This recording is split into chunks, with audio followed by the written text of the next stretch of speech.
Saya bacakan saja sedikit ayatnya dari Efesus 4, saudaraku. Bagaimana kita harus berubah. Tidak bisa tidak berubah kalau mengikut Tuhan, supaya kita diubahkan menjadi Tuhan seperti Tuhan Yesus.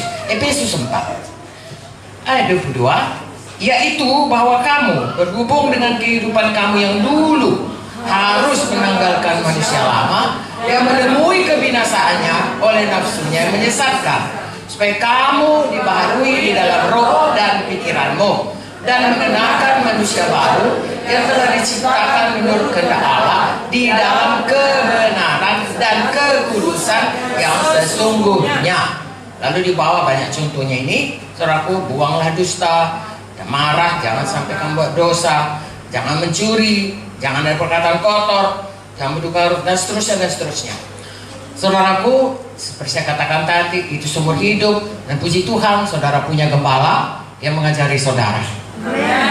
Untuk itulah ada gembala, untuk itu ada pemimpin-pemimpin dalam sidang ini, supaya bisa menerangkan kepada kita, mengajari kita, menasihati kita dengan firman-Nya, sehingga kita bisa hari lepas hari, seperti dalam Kolose 3 ayat 10, dan telah mengenakan, ini manusia baru juga, tapi dari buku Kolose, dan telah mengenakan manusia baru yang terus-menerus diperbarui untuk memperoleh pengetahuan yang benar menurut gambar kalibnya. Kalibnya artinya Tuhan.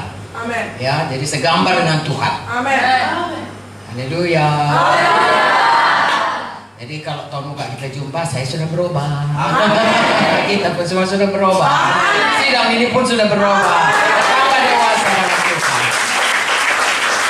Amin, saudaraku. Seterusnya nanti saya serahkan tentu pada Bapak Gembala untuk membangun sidang ini makin hari makin menjadi seperti Yesus.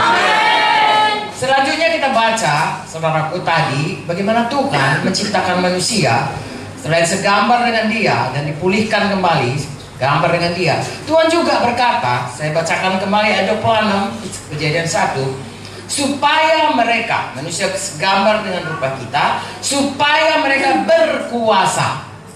Apa sayang? Berkuasa. Ini semua orang mau ini, berkuasa. Ya, itulah yang diciptakan Tuhan kepada kita. Amin. Atas bumi ini, burung di udara, ternak, kan itunya isi bumi. Jadi Tuhan mau kita berkuasa di bumi ini. Amin. Tentunya waktu Tuhan ciptakan, karena Tuhan berkata diciptakannya binatang, diciptakannya tumbuhan, diciptakannya alam ini, Tuhan bilang semua baik. Mana mungkin Tuhan ciptakan untuk jadi demam berdarah? Itu jadi karena ada dosa. Setan pada waktu Adam berdosa, dia menyerahkan kuasa yang diberikan Tuhan kepadanya kepada setan. Mengapa? Karena Tuhan berkata dalam Roma 6, 16, 17, 18, kepada siapa kita taat, kepada Dialah kita menghambakan diri. Amin. Kita berikanlah Dia kuasa untuk memerintah kita. Pada waktu Adam dan Hawa mau mendengarkan cakap setan, dia serahkan kuasa yang ada padanya, yang diberikan Tuhan untuk memerintah di bumi ini, kepada Adam dan Hawa, kepada setan. Sehingga kalau kita lihat di bumi ini, saudaraku, orang sering berkata, kalau memang Allah itu kasih, kenapa ada orang yang bersih bunuhan, ada mutilasi, ada ini, ada perang, dan lain sebagainya. Saudaraku, di bumi ini, saudara baca buku Yohanes berkata, setan yang berkuasa. Tapi kepada kita anak-anak Tuhan, kita ada dalam lindungan kuasa kerajaan surga. Tidak bisa. Darah Yesus melindungi kita. Ya. Tapi itulah yang jadi, begitu manusia itu berdosa, dia kehilangan kuasa, kehilangan kemuliaan, dan kehilangan kuasa yang diberikan. Karena dia mematuhi setan, berarti dia menghambakan setan, memberikan kuasa pada setan untuk menjadi tuannya, dan dia menjadi hambanya. Itu sebabnya dikatakan, saya bacakan saja Roma 6. Kita, saudaraku, membuat Tuhan saja yang berkuasa atas hidup kita. Amen. Tidak ada yang lain, hanya Yesus yang berdaulat penuh. Amen. Mari kita sama-sama membacanya. Roma 6 ayat 16. Apakah kamu tidak tahu bahwa apabila kamu menyerahkan dirimu kepada seseorang sebagai hamba untuk mentaatinya, kamu adalah hamba orang itu yang harus kamu taati, baik dalam dosa yang memimpin kamu kepada kematian, maupun dalam ketaatan yang memimpin kamu kepada kebenaran. Tetapi syukurlah kepada Allah, dulu memang kamu hamba dosa, tapi sekarang kamu dengan segenap hati telah mentaati pengajaran yang telah diteruskan kepadamu.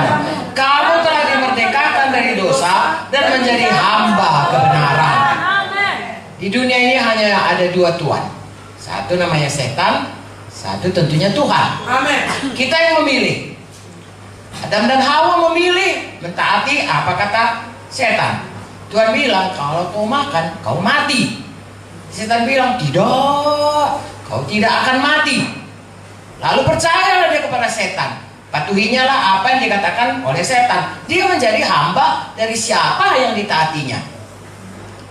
Sekarang kita diselamatkan. Kita berseru Yesus untuk selamat. Roma 10, 9, 10 berkata, 8, 9, 10, 11, 12, 13 mengenai iman. Berkata, percaya dengan hati Yesus sudah mati dan dibangkitkan bagi kita. Mengaku dengan mulut Yesus itu Tuhan. Makanya kita menjadi hamba Yesus, hamba kebenaran. Haleluya. Berubah hidup kita. Nah saudaraku, kalau hamba Yesus, Yesus memberikan kepada kita kuasa. Dalam Markus 16 dikatakan tanda-tanda orang percaya. Salah satu mengusir setan dalam nama Yesus. Itu saudaraku dahsyat itu. Karena semua orang di dunia ini dia taat kepada setan. Jadi kita sudah baca manusia lama yang mentaati penghulu dunia ini, setan yang membawa kita pada kebinasaan. Sekarang kita berpindah taat kepada Tuhan. Amin. Dan kalau kita taat kepada Tuhan, kuasa menjadi milik kita. Amin. Kalau ABRI atau kepolisian mengerti itu saudaraku, selama dia taat, maka dia punya otoritas. Ya, seperti perwira yang berkata, aku pun tuh Tuhan, ya katakan saya sepatah kata, dikotbahkan oleh Ibu Vicky tadi malam. Kalau aku katakan pergi, dia pergi. Kalau katakan datang, dia datang. Kalau kata kerjakan, dia kerjakan. Selama perwira ini taat kepada kaisar di Roma. Kalau perwira ini nggak taat kepada kaisar di Roma, hilang kuasanya. Dia dianggap sebagai seorang pemberontak. Ya, lalu dikeluarkan daripada korps mereka dan tidak bisa lagi memerintah seperti itu. Tapi selama dia taat, maka dia punya hak, punya otoritas, ya, untuk menyampaikan satu perintah dan harus tunduk. Begitu juga kita. Kalau kita taat kepada Tuhan, dialah Tuhan dalam hidup kita. Tuhan memberikan kepada kita kuasa mengusir setan dalam nama Yesus. Amin. Dan itu harus jadi. Amin. Selama kita tunduk kepada Tuhan. Amin. Makanya semua kita mari tunduk kepada Tuhan.